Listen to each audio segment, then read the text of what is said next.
7 sinfda производство qilyapman. U paytda soyuz payti bo'lgan. Sanda nima maqsad deyapti? San deyapti, qayta sotishni o'ylamaysanmi deyapti. Mehr berib qilgansiz dizaynni. Jahl bilan chiqib ketdi olmadi. Katta narsa so'rayotgandi. Bitarib turadi, aytadiki, san maqsad qo'yuvding. Dangasalik qilmagin deb o'zi eslatib turadi bu narsa. Bu nima dedi? Uy dedim. Shunda nimaga aytdi boyga? Salla miylashamoqchiman salla dedi. Shuni ishlatib maza qilgan odam beixtiyor baraka topsin deb mana shuni yasagan usta deb borsin-da. Ana shu duos kerak. Ana odamlarning zo'r gaplari bor-da. Qiyinchilik o'tib ketadi, lekin natijasi san birgani bir umr qoladi san bilan. Buni aniq xulosasi. Amerikani ixtiro qilmoqchi bo'lsang, san oldin Kolumb topgin, deyman. Kolumb ancha qiyinchilikka uchragan. Demak, bu vatan uchun biza hamma narsaga tayyor bo'lishimiz kerak degan tushuncha bo'lish kerak-da. Bu misol uchun men o'zim foydalandim, bo'ldi ketdi, bo'lsa u dumi qirqov bo'ladi bu narsani. Bo'ldi, endi men hamma ish qildim-ku endi deb chetga o'tishni o'ylamang hech qachon. Kuchingiz yetgancha, sog'lig'ingiz yetgancha, o'sha 60-70 bo'lasizmi, har doim o'sha boyga atrofdagilarga meni nima foydam tegyapti deb doim eslab turishingiz bu menimcha eng katta baxt bo'lsa kerak.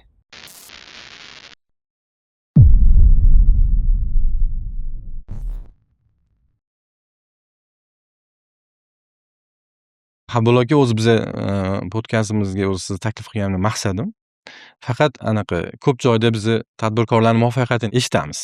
Lekin muvaffaqiyatsizlikni kamdan kam eshitib qolamizda. Hayotingizda o'zi mana tadbirkorlik o'zi boshlayotganingizda nima qiyinchiliklar bo'lgan, o'zi qanaqa qilib bu aynan bu sohaga, mebel sohasiga kirib kelgansiz? Yoshligingizdan boshlab bir ozgina gapirib bering endi. Agar juda ham yoshlikdan gapirib yuring deydigan bo'lsangiz, suhbat uzoqqa cho'zilib ketishi mumkin. Bu yerda juda ko'p voqealar bo'lgan.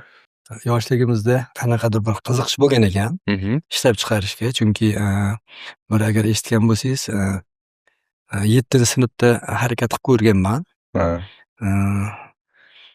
Endi aytgandim, u narsa o'zi aslida ota-ona uchun bo'lganligi uchun Alloh qo'llab o'zidan o'zi yurib ketib qolgan bu ish. 7-sinfda производство qilyapman. U paytda soyuz payti bo'lgan. Soyuz paytida aslida o'zi mumkin emas edi bu narsa. Endi hozirgi kunda u narsani boshimizga ko'taryapmiz. U tadbirkorlikka aylandi o'sha narsa. U paytda tadbirkor degan gap bo'lmagan. Lekin u narsa to institutni bitirgunimizcha ishladi. Undan keyin uni zamoni o'tdi hisoblanadi. Endi vaqt o'tdi uni. Lekin u ish qoldi. U vaqtda endi u narsa o'sha boyga nima uchun yurdi desangiz, u o'sha ota-onaga yordam bo'lishi uchun boshlangan edi. Shuning uchun yurgan o'sha paytda. U misol uchun men o'zim qildim deya olmayman u ishni. Alloh oson qilgani uchun yurgan. Lekin uni qiziqishi qolib ketib qoldi. Ana o'sha narsa meni ko'p qiynadi. Bu qiziqishi. Institutni bitirdim, ishlarga kirdim, ancha yil ishladim, boshqa qildim, lekin hayolimda doimo o'sha ishlab chiqarish degan narsa o'tiradi. Mustaqillik bo'ldi keyin. Mustaqillikdan keyin o'sha yana ko'zimiz ochildi, qilish kerak ekan degan yana xursandchilik paydo bo'ldi. Yo'llar ochilib boshladi bir ish qilishga. Shunda bir ish qilish degan narsa xayoldan o'tadi-ku, lekin nima ish qilish kerak degan qiyinchilik bor-da. Chunki nima qila olamiz? Sabab mustaqillikdan keyin hech qanaqa bozor yo'q edi. Na qurilish material, na boyga santexnika bozori. Bozor bo'sh bo'lgan. Umuman bozorlar hali ochilmagan bu. Chunki soyuz paytida o'sha tadbirkorlikdan qo'rqitilganda ozgina. Shunaqa bo'lganda, bozorlar ochilmagan. Xalq uzoqroq bo'lsin deganda. Shunaqa bo'lsa. O'rislar ham shunaqa qilgan. Shunaqa bo'lsa kerak. Keyin izlanib boshlandi, lekin oson bo'lmadi. Bir narsani qilish uchun anchagina boyga fikrlaysiz, o'ylaysiz. Bir ishni rejalashtirdim, qilmoqchi bo'ldim. Menga nima qiyinchilik bo'ldi desangiz, O'zbekistonda o'sha ishni qilish uchun hech qanaqa bir seryoz, zapchas, hech narsa yo'qligi qiynadi. Lekin qilgim kelyapti. Yoqyapti menga.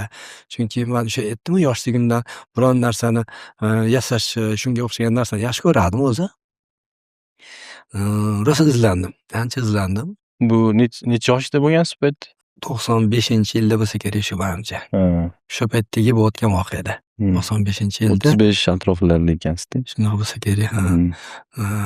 O'sha paytda to'g'ri o'zim ishim bor, ishlayapman bir joyda, lekin xayolimda baribir ishlab chiqarish. Savdo sohasida ishlayotgan vaqtimiz edi. Ha. Navoiy ko'cha bo'ladi-yu. Ha. Yarmarka. Yarmarka bo'ladi. Xayolimda lekin baribir ishlab chiqarish aylanveradi har doim. Shunda keyin ancha yil izlanishga to'g'ri keldi, chunki o'sha kerakli mahsulotlarni qayerdan topish qidiruvdim. Hmm. Oxir oqibat o'sha do'stlar, tanishlar Xitoyga borib kelayotganlar bilan gaplashganimda o'sha yerda borligini bildim. Hmm. Undan keyin o'sha yerdan olib kelib shu ishni boshladik, lekin u ham oson bo'lmadi. Sabab O'zbekistonga u yangilik bo'luvdi, hali yo'q narsa edi. O'sha yangilik bo'lgani uchun qiyinchilik bo'ldi. Chunki o'zi yo'q narsani agar bor narsa bo'lsa ko'rib turib o'rganib qila olasiz. Yo'q narsa bo'lgandan keyin sizda ustoz bo'lmaydi. Hmm. Ustoz juda muhim o'zi aslida. Bu yerda ustozingiz bo'lmaganmi? Ustoz bo'lmagan. O'zingiz boshlagan. Eng qiyin narsa shunda bo'ldi, ustozi siz. Shuning uchun ko'pchilik biror ish qilaman desa, ko'pincha aytamanki, iloji bo'lsa bitta ustoz topgin deyman, ishing oson bo'ladi deyman. Yana hazillashib qo'yamanki, Amerikani ixtiro qilmoqchi bo'lsang, sen oldin Kolumb topgin deyman. Kolumb ancha qiyinchilikka uchragan, dengizlarda cho'kib ketay deb, aylanib yurib, ammo lekin oxir oqibat topib borgan. Endi hozir agar Kolumb bo'lganda anaqani akani ustini chizib beradi, to'g'ri ketaversa bo'ladigan qarab. Bo'lmasa ham ustoz haqida sal turib savol berar ekanman o'zi. Bo'ladi. Keyin xullas qiyinchiliklar ketma-ket paydo bo'laveradi. U hamma tadbirkorlarda bo'lgan deb o'ylayman o'zi, ko'p tadbirkorlarda. Chunki hamma narsa silliq ketishicha kamdan kam bo'ladi. Bir ish qilmoqchi bo'ladigan bo'lsangiz, har xil to'siqlarga uchraysiz baribir, iloji yo'q. Avvalambor Alloh oson qildi. 2000-yilgacha 5 yil proyekt qilib yuribman shu narsani. Shunda ikkita proyekt bor edi. Bittasi 3 yil, bittasi 2 yil proyekt qilyapmiz. Allohning yordami bilan amalga oshdi keyin. Lekin o'sha boyga qiyinchiliklar bor. Shuning uchun tadbirkorlarga aytgan bo'lardimki, qo'rqmanglar qiyinchilikdan. Bu hamma yoqda bor. Qiyinchilik. Ya'ni odamlarning zo'r gaplari bor-da. Qabul aka menga yetardi. Qiyinchilik o'tib ketadi, lekin natijasi sen birga bir umr qoladi sen bilan. Buning xulosasi. Endi tadbirkorlik o'zi juda qiziq. Juda yaxshi yo'nalish o'zi. Sababki rul qo'lingizda bo'ladi-da.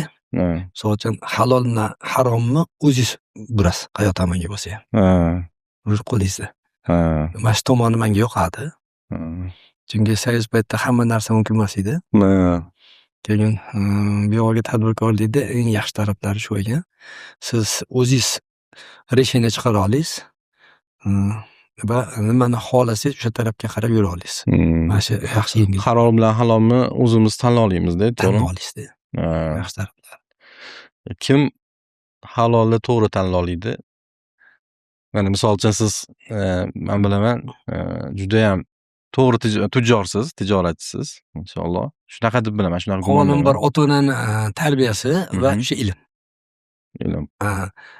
Ota-onaning tarbiyasi eng muhim o'zi aslida. O'sha ilmni to'g'ri olishga ham ota-onaning tarbiyasi ancha yordam berilgan. Ilm deganda biz misol uchun ustozlik darajasiga chiqadigan ilm olmayapmiz, unaqa. Oq bilan qorani tanishga yordam bergan.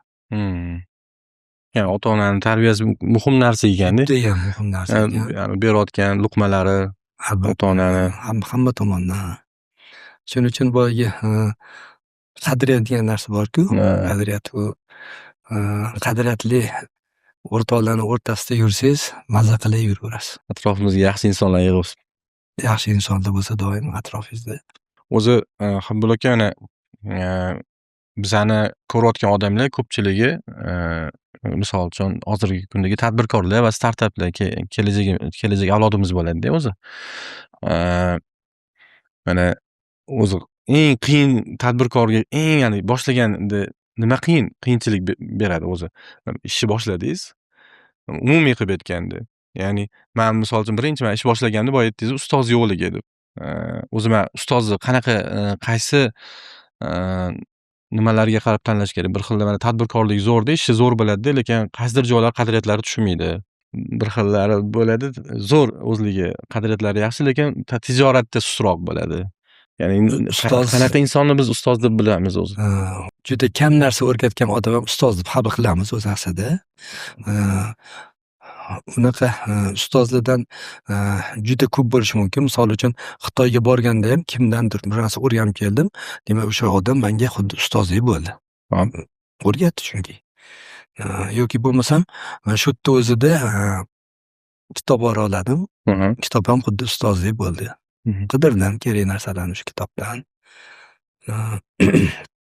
Endi ustoz masalasida ustozki sizni tadbirkorligingizni umumiy yo'nalishini yo'lga solishga yordam beradigan ustoz bor. Yoki bo'lmasa imminni sizni tadbirkorlik qilayotgan sohangizni ustasi bor. Bu ham ustoz. O'zi aslida bu ustoz ham bu ustoz ham tadbirkorlik jarayonida juda muhim ekan. Agar siz qilayotgan tadbirkorlikni sohasidagi ustoz bo'lsa, sizni qiladigan ishingizni sxemasini chizib beradi hisobda. Juda sizga osonlik yaratib berishi mumkin. Siz qanchadir yillar yo'qotib o'sha narsani o'rganib chiqib erishishingiz mumkin bo'lgan narsani u bir hafta bir oyda sizga o'rgatib qo'yishi mumkin-da. Ancha vaqtdan yutasiz. Bu juda muhim narsa. Shu boyga aytganimdek, mana o'sha qilgan sohamda ustoz bo'lmaganligida ozgina qiynalganman. Chunki O'zbekistonda bu soha yangi bo'lgan, qidirdim, hech qayerdan uni ustozini topa olmadim. Ya'ni ozgina qiynaldim. hozir ham anaqa narsada, bularga misol, aynan biz ustoz tanlaganimizda o'zimiz yo'nalishimizga qarab ustoz tanlaganimiz yaxshimi yoki bu afzalroqmi? Ya'ni boshqa yo'nalishda ham muvaffaqiyatga erishib, ya'ni o'rmondan o'tganda, ya'ni bir tijoratda boshqa yo'nalishda zo'r bo'lgan odamlar bor-ku, o'zi tadbirkorlar. Umuman bizning yo'nalishimizga yaqinmas sohasi, lekin ularni qadriyatlari tushsa ham yoki boshqa anaqalar tushsa ham biz qanaqa nimaga parametrlarga qarab ustoz tanlaymiz yani. Siz aytganingizdek, misol uchun o'rmondagi yo'llarni topib o'zi chiqib oldingiz o'rmondan, u yog'iga o'sha siz aytayotganingizdek qadriyati kuchli, umuman shu biznes sohasida ancha yetuk ustozlarni tanishingiz ham bo'laveradi. Siz o'rmondan chiqib oldingiz. Lekin o'rmondan chiqqungacha agar o'sha o'rmondagi yo'lni biladigan ustoz topsangiz, tezroq chiqib ketib qolasiz o'rmondan. Demak, u ustoz ham bu ustoz ham juda muhim ekan. Kerak ekan. Aslida o'zi hayotda o'zi ham ustoz. To'g'ri.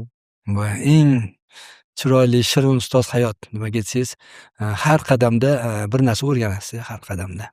Men o'zi Habbil aka, men shu ustozlarimdan birisiz, men uchun. Menda xuddi boya aytganingizdek ustozlarimiz ko'p, lekin qo'sh tirnoq ichidagi ustozlarimiz bor. O'shalardan bittasi sizsiz men uchun. Lekin Habbil aka, men hozirgi kunda mana tadbirkorlar yoki yoshlar tadbirkorlarimiz, startaplar hozir imkoniyati oldingidan mana rosa ko'pda. Oldingidan ko'p. Oldin mana boya aytyapsiz, ilm bo'lmagan, ustoz bo'lmagan. Hozir ustozlar ham yetarli, informatsiya ham yetarli.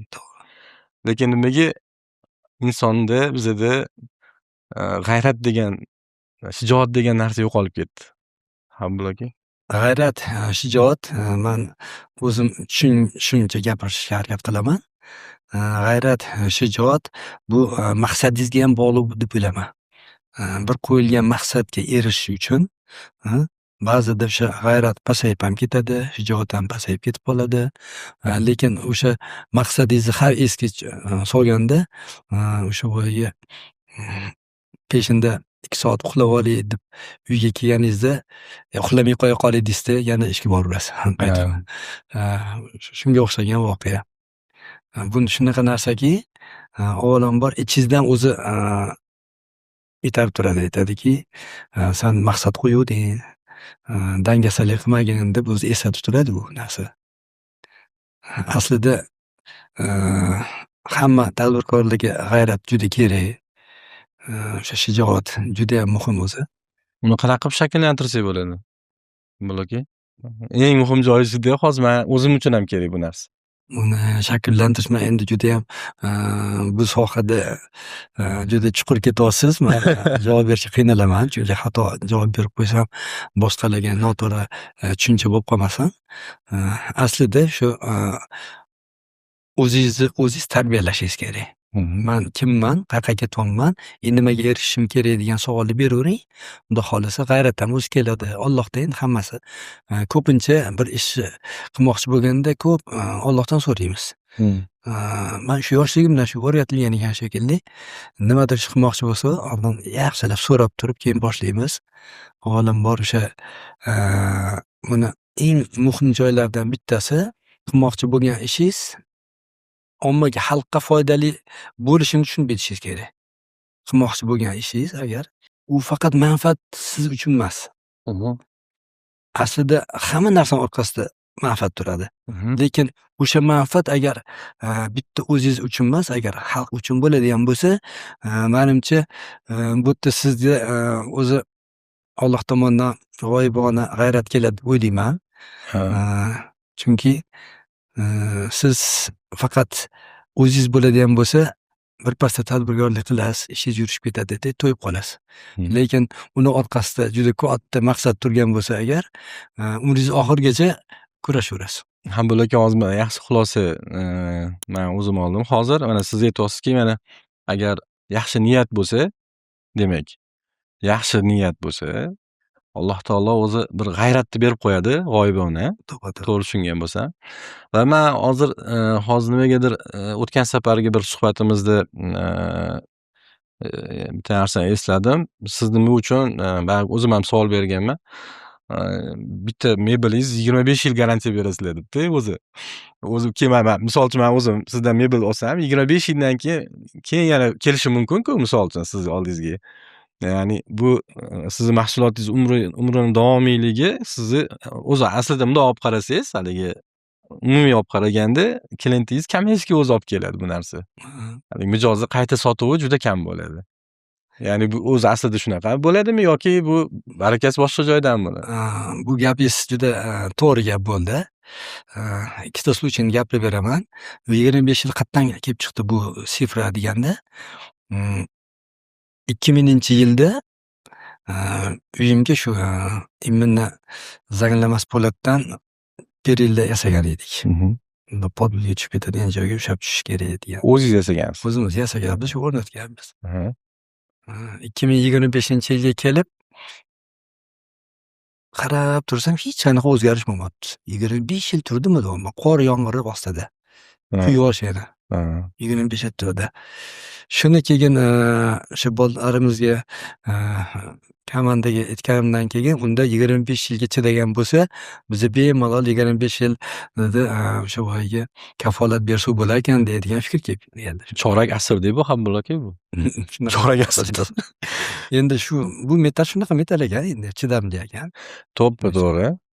Undan keyin u yerda mehr berib qilishingiz ham ancha muhim. Mehr bilan ishlangan ish uzoq turadi deyishadi o'zi. Endi ikkinchi tarafi u yerda bir voqea bo'lgan. Xitoydagi bizning partnyorimiz ko'p yildan beri bizga o'sha zavod nержавейка turba profillarni yetkazib beradigan zavod edi. Ular o'sha yasab chiqaradi. Shunda direktori qiziqib Toshkentga kelib qoldi. Yur qani ko'rsat, mendan shunchadan bir narsa olasang, o'zing nima ishlab chiqarasan dedi. Olib keldim, ko'rsatdim, showroomimiz bor edi shu paytda anaqada. Ishxonaning ichida joylashgan kichkina showroom bor edi u paytda. Ko'rsatdim-da, ko'rdi-da, boyagi aytdiki, "San dedi, tamom bo'lmaydigan narsani qilib qo'yibsan-ku" dedi. Asalida qanaqa desam, "Yo'q, bizda dedi, surug'i bo'lish kerak" dedi. Qanchadir vaqtda bu dedi, o'sha hisob bo'lish kerak dedi. Tugash kerak ekan. Chunki yangisini sotib olishi uchun deyapti. Shu narsani gapirdi. Zavod direktori bo'lmasa. Xitoylik. Keyin o'ylab qoldim. Keyin aytdimki, "Yo, bizani xalqimiz dedim, iloji bo'lsa navara ham ishlatsin degan niyat qiladi" dedim. Shu gaplashib, shunda ko'chaga chiqib qoldi. Xudo ko'rdi-da, ishxonaning ro'parasida bitta yangi qurilgan uy edi. Chiroyli qurilgan, judayam baquvvat qurilgan. Xudo ko'rdi-da, "Bu nima?" dedi. "Uy" dedim. Shunda nimaga aytdi boyagi? "Salla miylashamoqchimisan" dedi. Bu uyni ko'rib. Ha, ana Xitoylik. Xitoylik gapiryapti dedi. Keyin kuldimda,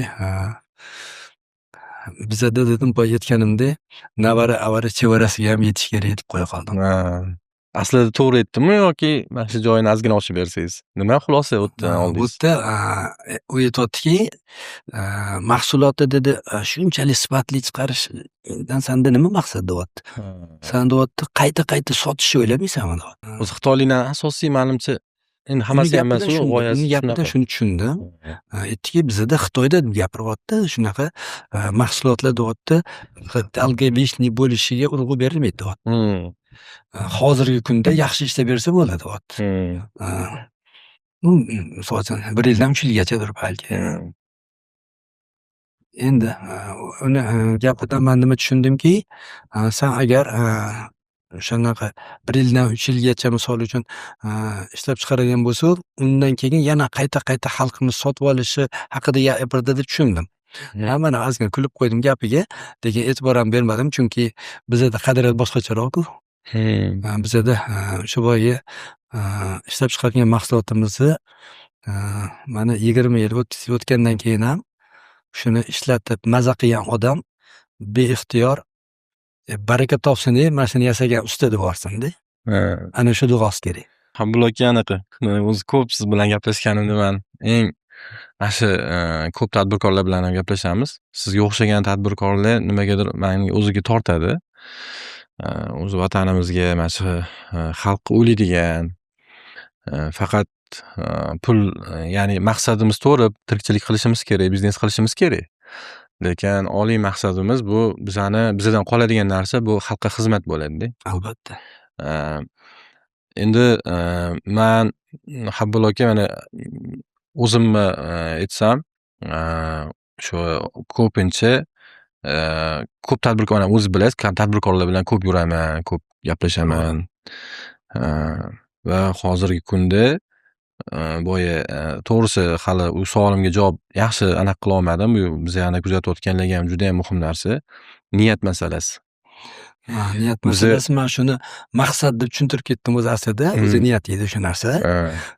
Niyat shunaqa bo'lishi kerak deb bilaman.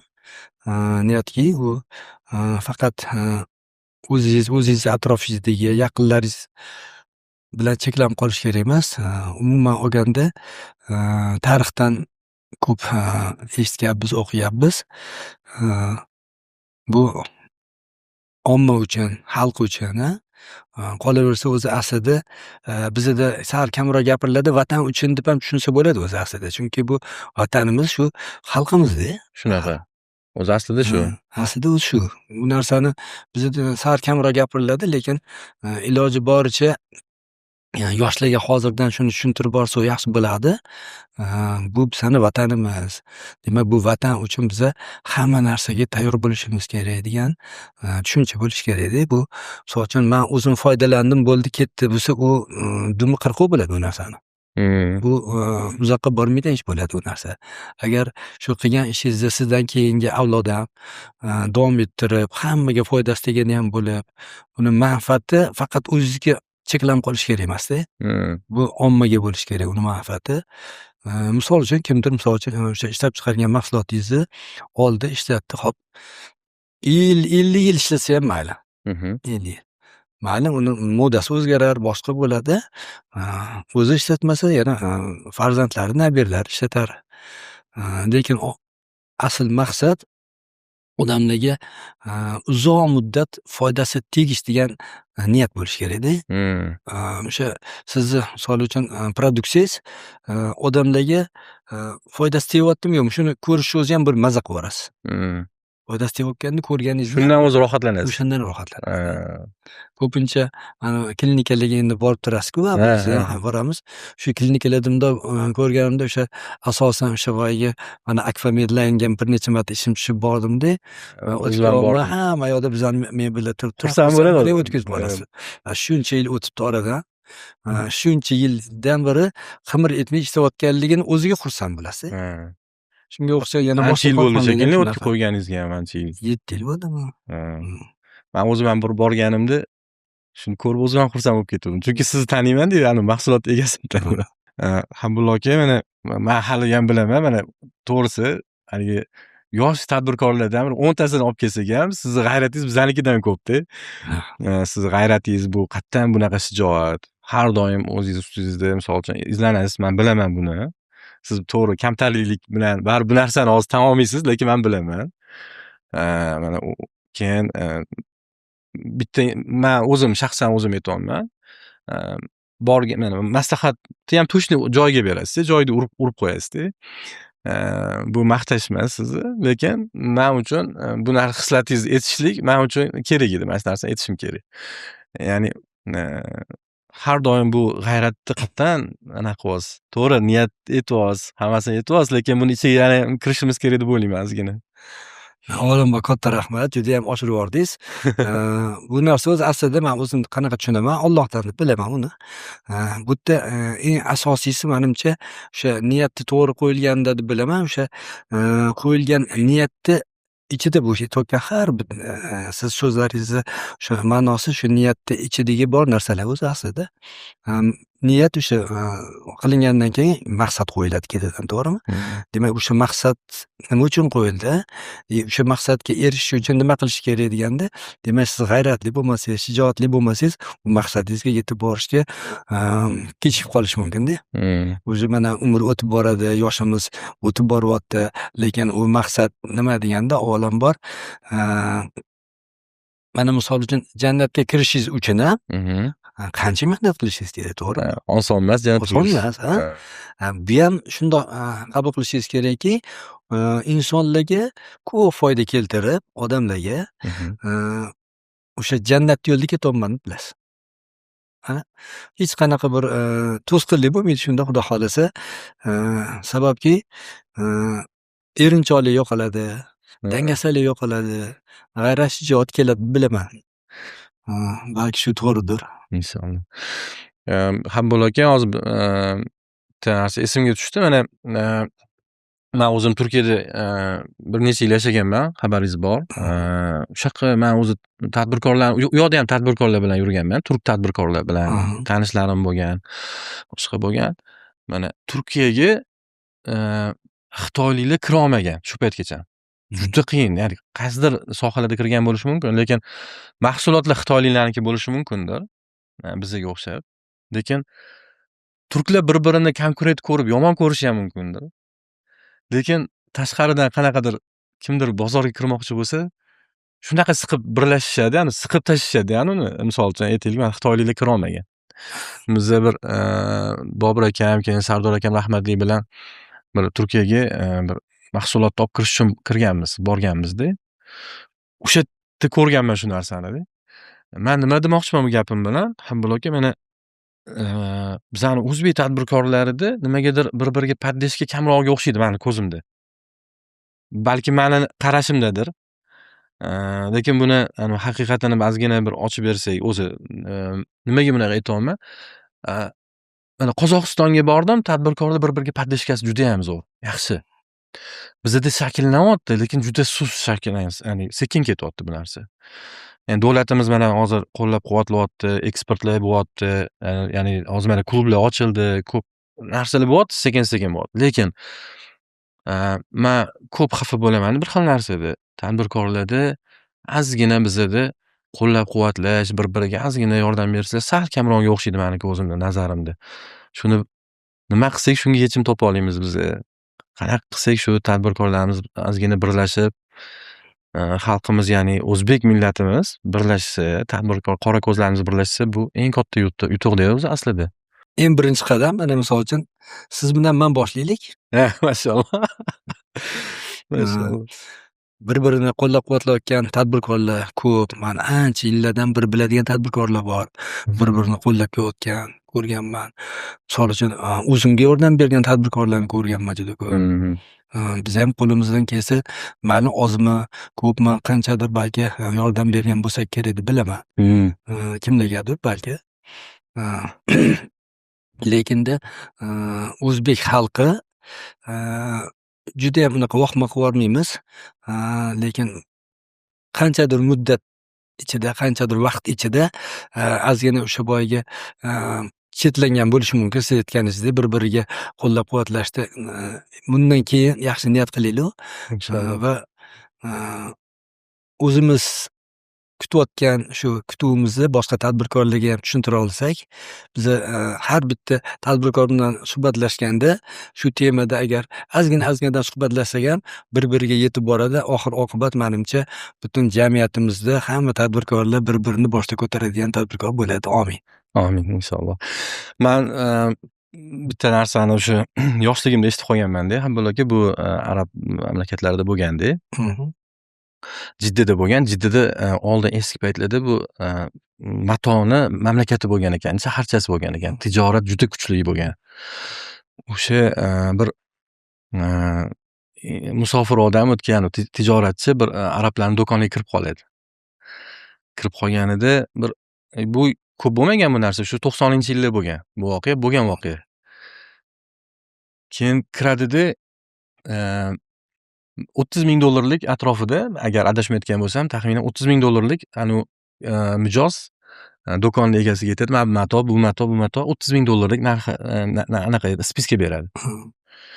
Keyin do'konni egasi aytadiki, bu spiskani oladi undan. Olgandan keyin bitta narsa iltimos qilsam maylimi deydi. Ancha yillik klienti bo'ladi bo'lmasam. Nima desa, mana shuni deydi, hech bo'lmasa yarmini oldimdagi do'kondan qilgin deydi. Iloji bo'lsa hammasini deydi, o'sha meni oldimdagi hammasi bor deydi. Mendan ham arzon qilib beradi deydi. Keyin ham hayron qoladi. Men undan olmayman. Men san ancha yildan beri klientingman. Nimaga o'tga jo'natyapsan deydi men deydi. U hayron qoladi-da. Keyin aytadiki, bu bir oydan beri savdo qilmayapti. Men qarayapman, ro'paramdagi do'kon bir oydan beri savdo qilmasdan savdosi bo'lmayapti. O'shani san kirib shundan olgin, arzonroq qilib beradi. Bundan mana shu safar olgin, men san kelsang, misol keyingi safar kelsang, men juda ham senga haligi skidkada men senga ko'proq senga mahsulotni yana ham arzon qilib beraman deb aytadi. Haligi hayron qolganidan shu islom dinini qabul qilib olar ekan-da, nima o'zi. Musulmon bo'lmagan odam bo'ladi-da u. Ya'ni musulmonlar shu darajada bir-biriga mehr oqibatini ko'rganligi uchun shunaqa bo'lgan ekan-da. Men hayron qolganman, o'sha yerda yig'lab yuborganman o'zim. O'zi ta'sirli voqea bo'lgan ekan. O'sha dinni qabul qilib olar ekan-da o'shanda. Men aytmoqchi bo'lganim, bu endi nima deydi, faqat mijozlarimizga emas, tadbirkorlarimizni ham yaxshi ko'rishimiz kerak ekanda. Konkurentimizni ham konkurentdek qarashimiz kerak emas ekan. Endi bizda mani Sarvar degan do'stim bor. U ham mana telefon ichida-da, telefon aksesuar shuni ichida. Juda qadrdonmiz. Bir-birimizga u menga ko'proq mendan tajribaliroq, maslahat olib turaman. Hech qachon yo'q demaydi. Men anaqa qilaman-da, misol uchun. Yoki u nimadir so'rasa, biz shunaqa bir samimiy ustiga qurilgan-da. Yoki boshqa anaqa sohalarimizda hamda. Men aytaman-da, ikkita mebelchimi, ikkita etiklik boshqa ishlab chiqaruvchimi bitta joyga borganida o'zimizni millatimizni, o'zimizni qadriyatimizni shunaqa mustahkam ushlashimiz kerak. Tashqaridagi odam ko'rib hayron qolsin-da. Albatta. Deb o'ylayman, shunaqa deb o'ylayman. Juda to'g'ri, bu yaxshi gap. Buni misol uchun har bir tadbirkor qo'llasa bo'ladi aslida. Hozir siz gapiryapsiz, men endi ozgina esimga tushgandek bo'ldi. Shunaqa bir voqea bo'ldiki, bizadan o'sha mahsulot doimiy olib yuradigan boshqa viloyatdan kelgan bir xaridorimiz mexki mebel so'rab qoldilar. Biz u paytda mexki mebel umuman yaqinlashmagan, chiqarmas edi. Shunda men ularga aytdim, "Yo'q, bizda bunaqa narsa ishlab chiqarmayman." Shunaqa deganda, "Biz shunchadan bir sizni mahsulotlaringizni sotib olib ishlatdik. Sizni mahsulotlaringizni sifatiga biz rozimiz. Siz bizga tavsiya qila olasizmi shunaqa joyda?" Avvalambor kimnidir tavsiya qilishdan oldin o'ylab ko'rish, uyalib qolmaslik uchun, boshqa uchun. Lekin shu odamga tavsiya qilganligim uchun u odamni ham roziligini eshitdim va narigi tadbirkorni ham roziligini eshitdim shuni. Bu ham juda приятный bo'lar ekan. Shu odamni uchrashtirib qo'ydim boyagi tadbirkor bilan. Ular bir-biri bilan menimcha ancha uzoq yil ishlashdi shekilli yana. Maşallah. Chunki unisi ham bunisi ham shu roziligini aytgandan keyin xursand bo'lganman men ham. Demak, bu narsada agar tadbirkorlar doimo bir-birini qo'llab-quvvatlasa, hamma tomonga ham manfaat bo'lar ekan. Hozir bitta narsa, juda o'xshash joyimiz bor ekan. Abdulla aka. Manda ham mana ko'p atrofimda aytadi mana o'zim boya ham hozir suhbatimizdan oldin aytdingiz-ku, men tushunmayapman san qilayotgan ishingni. Bir kuni Alisher akam Hoshimov aytdilar. Bu spikerlarni ani yig'ib, ularni misol uchun ularni ilishni brendini qilib kelgan mahsulotini ularni sotasan. Bu undan ko'ra 10 ta haligi bizga o'xshagan bir do'kon ochsang, korzinka ochsang osonroq bu narsa dedilar-da menga. Keyin men nimani yaxshi ko'rar ekanman desam, bir kuni bitta tadbirkor keldida, Muhammad Yusuf desam, juda xursand bo'lib bag'riga bosdi man. Nimaga hozir aytib beraman buni? Shunaqa xursand bo'lganman. Muhammad Yusuf mana shu spiker menga olib chiqqaning yaxshi bo'lgan ekan. Men bularni ijtimoiy tarmoqdan ko'rdimda, shu ancha birga ishladik. Xursandman, biznesim juda yaxshi rivojlandi. Men ancha nolga tushib qoluvdim o'sha paytda. Keyin menga bu birinchisi dedi. Ikkinchisi dedi, meni atrofimda shu o'qishda yaxshi eng yoqqan tarafi, zo'r menga kuchli bo'lgan joyim, tadbirkorlar bir-birlarini networking qilib, maslahat qilib, mana birlashadi. Shunga ozgina hissam tekkan ekan meni. Juda yaxshi bo'ldi. Shunda shunaqa xursand bo'lib ketganman-da. Lekin bu ham kam deb o'ylayman o'zimda. Albatta buni davomli qilsa yana bo'ladi, axir Inshaalloh. davomli qilish kerak xudo xohlasa. Alloh O'zi aslida biz endi tadbirkor deb aytmaymiz, o'sha do'stlarimiz deb aytamiz. O'sha boyagi o'sha o'zimizni sohamizda ishlayotgan do'stlarimiz. Даже shunaqa voqealar bo'lib turadi. O'zingiz uspet qila olmaysiz, istakazni. Kimgadir aytasiz, mana shularni ishini bitirib bergin deysiz. Bu yerda baribir sizda ham manfaat qoladi. O'sha odam baribir duo qilib qo'yadi. Eng kamida. Masallan. Endi buni tushunish uchun Abdulla aka ancha mehnat kerak o'zi aslida. Oddiy ya'ni gaplar bilan aytyapsiz-ku, lekin qalbga tushishi kerak bu narsalar. Qadriyat deymiz, hammamiz hozir mana mana shu klublar ochilib, bu tadbirkorlarga darslar ochilgandan keyin bu qadriyat so'zi o'zi ko'pchiligimiz tilimizda aylanyapti. Lekin o'zi bu aslida nima, o'zi qanaqa qadriyat? Hammani o'ziga yarasha qadriyati bo'ladi-da. Qanaqa qadriyat o'zi, missiyamiz nima? Qaysi joyda men g'am qilib o'sha yonimdagi tadbirkorlar kerak bo'lsa, men raqobatchim shu bo'lsa ham, shu ham o'ssin desangiz, o'zi shunaqa bo'lar ekanki, haligi duo bor-ku, birodaring duo qilsang, ko'proq seni duoing ijobat bo'ladi o'zi sanga. Bu juda muhim ko'rsatkich mana shu. Bundan ko'pchilik foydalangan bo'lsa kerak deb o'ylayman. Chunki men o'zim ham ko'p foydalanaman. Даже buni orqasidagi manfaat kutmasdan ham do'stlarimizni hurmat qilganimiz uchun, yaxshi ko'rganimiz uchun ko'p duo qilamiz, ko'p so'raymiz. Chunki ularning rivojlanishi avvalambor o'sha vatanning rivojlanishida. To'ppa-to'g'ri. Biz ham mana ko'p tadbirkorlar bilan yig'ilganimizda yaxshi ilmlar bo'ladi-da, yaxshi g'oyalar keladi. Mana bu joyni mana bunaqa qiluvdik. Umuman sohasi boshqa bo'lsa ham, mana shu joyda mana shu muammoni qanaqa qilib yechsam bo'ladi desam, uni boshlaridan o'tgan bo'ladi ko'pincha. O'sha joyda mana xuddi sizlarga o'xshagan akalarimiz umrlari uzoq bo'lsin, tanijonliklar sog' bo'lsin, juda xursand bo'laman. Abdulla aka endi mana biz qaysidir ma'noda bu ko'rsatuvimizni gaplashib suhbat olib boryapmiz. To'g'ri, menda ham o'zimda ham to'g'risi hayajon bor ozgina. Menimcha sizda ham ozgina bo'lyapti bu narsada. Lekin Abdulla aka, bu o'zi sizni chaqirishimdan maqsad ozgina bo'lsa ham, kim bo'lsa ham haligi 1000 ta prosmotr bo'ladimi, 500 ta bo'ladimi, lekin kimdir bitta inson mana shu yerda manfaat olib, kommentga men xursand bo'ldim, Muhammad Yusuf shu insonni chaqirib desa, men eng maza qiladigan joyim shu deb o'zi. O'shanga Abdulla aka ozgina menga mana boya suhbatni boshida aytdim. Muvaffaqiyat haqida ko'pchiligimiz ko'p gapiramiz va inson muvaffaqiyati haqida gapirayotganida juda ham bir insonni qulog'iga yoqadi, tinglovchiga. Lekin muvaffaqiyatsizligini gapirayotganda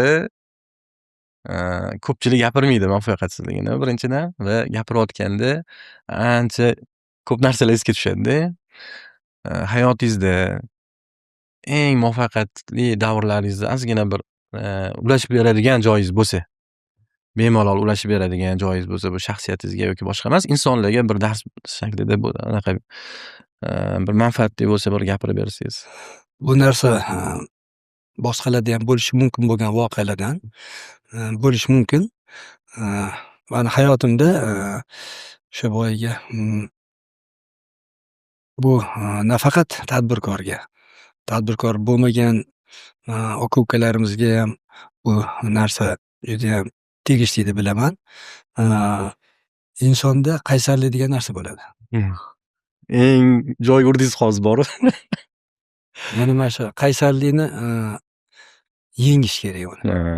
Bu o'sha qaysarlikni orqasidan ko'p muvaffaqiyatsizlikka uchrashi mumkin inson. Bo'lgan shunaqa voqea. Juda katta zakaz bilan kelishdi. Manga deydi, mana shu modelingni mamatini buzasan, bunaqa qilasan, bunaqa qilaman. Aytdim, yo'q dedim. Bu modelni ustida qancha ishladim deyapman. Kiymayman deyapman. O'zi xaridor bor. Mehr berib qilgansiz uni dizaynni. Jahl bilan chiqib ketdi olmadi. Katta narsa so'rayotgandi. Bu o'sha boyagi aslida qaysarlik qilish kerak emas ekan. Xaridorga xo'p bo'ladi. Qilib bergani yaxshi ekan o'zi aslida. Endi boshqa tomondan yana gapirishga harakat qilamiz. Hayotda misol uchun bir kun shunaqa voqea bo'ldiki, do'stlarimiz kelishdi. Ishxonamgada o'sha yerda ozgina yig'in o'tkazib, bizani ishxonani rivojlantirish uchun mana boyagi aytganingizdek do'stlar uchun qayg'urayotgan edi u yerda. Bir nechta yigitlar kelishdi, tadbirkorlar hammasi, do'stlarimiz. Qani nima kamchilik? Siz mana hammamizdan uzoq vaqt ishlab, nimaga hozirgi holatdan ham yuqoriga ko'tarilishga qiynalyapsiz degan savol bilan aniq qilishdi. Shunda men endi o'zimni ichimdagi korxonadagi kamchiliklarni tushuntirib o'tdim. Ular savdo haqida gap boshlashdi. Ana shu yerda meni qaysarligim tutib, yo'q, menga savdo kerak emas dedim. Men birinchi o'zimni o'sha boyagi kamchiligimni uzatib olishim kerak deb oyog'imni tirab turganim eslayman shuni. Keyin bilsam, keyin ancha vaqt o'tganimda bilsam, u paytda hech qanaqa reklama qilmas edi. Absolyutni. Reklamasiz o'sha boyagi sarafonli reklama deyiladi-ku. Tanish bilish orqali kelgan korxonalarga sotaverdik. Ular bilan shu tavsiya qilishgani, reklama qilaylik o'g'li. Oyog'im tirab turgan, kerak emas reklama. Bozor bo'sh paytda aytishganda, ya'ni bo'lganda. Hali hech kim bilmas edi bu paytda reklama SMM nimaligini. Shuni boshlaylik deyishgan shu paytda. Men aytganmanki, nima kerak bor uni. Savdo bo'lib turibdi-ku, yetadi-ku. Mana shu ham bo'lyapti-ku degan anaqada inkor qilganman, lekin keyinchalik tushundim, o'sha vaqtda boshlangan reklama bo'lsa, hozirgi kunda o'sha brendni tanitilishi ancha oson bo'lgan bo'lar ekan. Ya'ni aytmoqchisizki, tadbirkor odam to'g'ri qarorni joyida tez qabul qilishi kerak. To'g'ri. To'g'ri, muammo hammani boshida bor, muammo. Muammolar bilan juda ham chalqib olish kerak emas ekan. Bir qadam orqaga tislanib turib, yuqoridan qarash kerak. Bitta narsa bor ekanda, mana muammo deyapsiz-ku, Qabul aka. Mana bitta nima bor ekan, ilmiy isbotlangan ekan. Kimdir telefon qilibdi, kimdir muammosini aytyapti sizga, o'zi aslida. Shunaqa gapiryapti, sizda eshitayotganingizda, shuni his qilayotganda tinglovchi juda katta tasavvurga anaqa bo'lib ketar ekanmiz. Muammoni kengaytirib yurar ekanmiz o'zimiz. Juda kattalashtirib yurar ekanmiz-da. Lekin aslida siz o'sha inson yonida bo'lib turganingizda muammo unaqa katta bo'lmas ekan. Bucha, buni men qanaqa tushunaman? Emotsiya. Emotsiya bilan qabul qilsak agar o'sha muammoni, o'sha do'stimga qiyin bo'libdi-da deysiz. Tushunyapsizmi? Aslida uni yechimi bor muammo bo'ladi o'zi aslida. Biz o'shani agar haqiqatan siz aytganingizdek oldida bo'lganimizda u kichikroq ko'rsatib berishi mumkin edi. Telefonda o'sha gaplashganda haqiqatan emotsiya bilan shunaqa bo'libdi-da deb anaqa qilib yuborasiz o'zingiz. Uni kattalashtirib yuborasiz. Mana Hamdul aka, ya'ni savol orqasidan savol chiqyapti deyman-da. Qachon bu o'zimizni hissiyotimizni yoki aytaylik o'sha emotsiyani qachon jilolaymiz? Ya'ni biz ruhga o'tib ketamiz, ruhiy tarbiyaga o'tib ketyapmiz. Inson o'zini ruhiyatini jilolab ola oladi. Har bir narsa sizni ro'parangizga kelganda Allohim bor-u degan eslatma bo'lsa sizda, eng muhim joyi. Nima ro'parangizga kelganda ham Allohim bor, menga yordam beradi. Menimcha eng yaxshi usul shu bo'lsa kerak deb o'ylayman endi. Chunki ishonganimiz Allohga bog'liq. To'ppa-to'g'ri. Zo'r narsa aytdingiz. Alloh rozi bo'lsin, Habibullo aka. Biza mana ko'p mana Shuhrat akam bilan ko'p gaplashamiz o'zimiz. Shuhrat akam Jalilov siz haqingizda. Baraka topsinlar. Ajoyib insonlar ular ham. Ularni bunaqa insonlarni ko'p o'zi atrofimizga yig'ishimiz kerak o'zi. Shuhrat akam ham aytadilar, Habibullo akam bilan tez-tez ko'rishib turaylik deb qo'yadilar bir-bir. Nimaga desam, mana shu o'tirganimizda ham oddiy chog'ani ujin qilamizmi, misol uchun ko'p obed qilamizmi, ujin qilamizmi? Biron anaqa narsa aytib, man ichimdagi narsani aytib qo'yadilar deb qo'yadilar. Savol bermoqchi bo'lgan narsamni. Demak, bu yerda menimcha Habibullo aka faqat bu niyat, yaxshi niyat bilan yoki yaxshi nima bilan haligi bular ham kerak, yaxshi niyat qilish kerak avvalambor boshqa, lekin mehnat ham qilish kerak ekanda, ya'ni Albatta. odam o'zini ustida ishlash kerak ekan. O'zidan o'zi haligi inson tarbiyalanib qolmas ekanda o'zi. Sizga yana bitta narsani aytgan bo'lardim. Yoshingiz 60 dan oshsa ham, Ha, hech qachon taslim bo'lmang. Men yoshim katta bo'lib qoldi demang. nima bo'ladi? Chunki hayotimizni oxirigacha agar biza odamlarga manfaatli bo'ladigan ishni ustida tursak, inshaalloh uni ajrlarini Alloh o'zi beradi. Shuning uchun bo'ldi endi men hamma ish qildim-ku endi deb chetga o'tishni o'ylamang hech qachon. Shunday. Kuchingiz yetgancha, sog'lig'ingiz yetgancha, o'sha 60-70 bo'lasizmi, har doim o'sha boyagi atrofdagilarga mani nima foydam tegyapti deb doim eslab turishingiz bu menimcha eng katta baxt bo'lsa kerak. Men bugun ya'ni bizani kuzatayotganlarga ozgina aytmoqchi edim. Habibullo aka, men shu tijoratchilarning ichida, O'zbekistondagi tijoratchilarning ichida, tadbirkorlarning ichida ikkita odamni eslab o'taman. Bittasi oldimda Habibullo akam Qodirov o'tiribdilar. Yoshlari hozir 65 ga kirdingiz-a, Habibullo aka? 65 ga kirdilar. Ikkinchisi Habibullo aka bu Valijon akam Ermakki. Rahmat. Juda ham g'ayratlisizlar. To'g'risini aytaman. Biz o'zi aslida o'rganadigan narsamiz ancha ko'p. Gaplashsak juda ham gapimiz ko'p. Sizlar haqingizda men o'zim shaxsan sizlar bir-biringlarni tanimaysizlar, lekin men sizlar nimagadir bir-biringlarni o'xshataman shu sizlarni. Shuning uchun ham bir Xudo xolasa balki ular bilan ham bir qo'shilib uchalamiz ham bir suhbat qurarmiz. Inshaalloh. Xudo xolasa. Qanaqadir ichingizda ham bir samimiy gaplaringiz bo'lsa, aytsangiz, o'zi menimcha ancha ko'pchiligimizga manfaatli bo'lardi, Habibullo aka. Avvalambor tadbirkorlar to'g'risida gapirdingiz. Tadbirkorlarga manfaatli bo'ladigan suhbat bo'lsin dedingiz. Allohdan so'raymiz, suhbatimiz manfaatli bo'lsin, avvalambor odamlarga.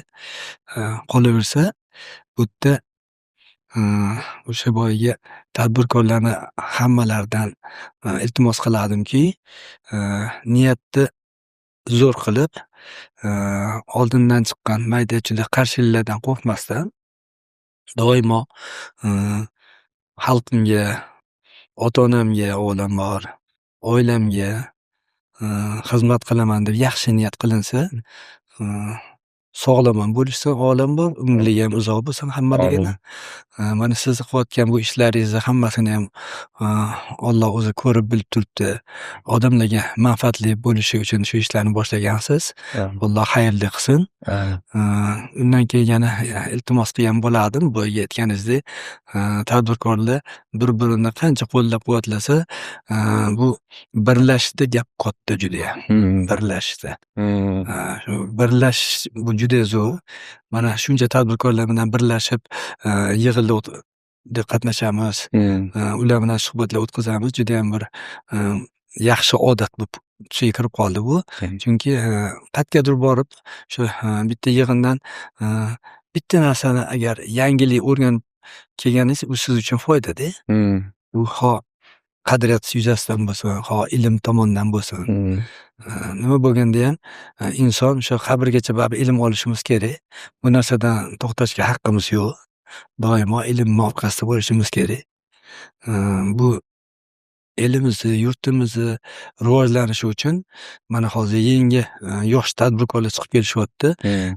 Ulardan ham iltimos qiladi, avvalambor inson atrofidagilarni yaxshilikka chorlab tursa, Xudo xohlasa, hammasi yaxshi bo'ladi degan umiddamiz. Kattakon rahmat Hamdullo aka, yo'lmasdan vaqt ajratib kelganingizga. Rahmat sizlarga ham. Bu Ramazon oylari hammamizga muborak bo'lsin. Amin. Alloh taolo bizga o'zi barakat bersin. Amin. Bu kunlarda bir-birimizni g'oyibona duo qilishimiz bu juda ham ajoyib bo'ladi. Inshaalloh. Bizlarni duo qilib turing. Rahmat. Vaqtingizga rozi bo'ling. Kattakon rahmat Rozi Hamdullo bo'lsin. aka. Sizlarga ham katta rahmat. Shunaqa vaqt ajratib, avvalambor o'sha boyagi bizani qadrlaganingiz uchun, shunchalik bizani shu suhbatga taklif qilganingiz uchun sizlarga ham katta rahmat. Salomat bo'ling. Hammanglar sog' bo'linglar. Rahmat kattakon. Sog' bo'ling. Rahmat. Rahmat kattakon.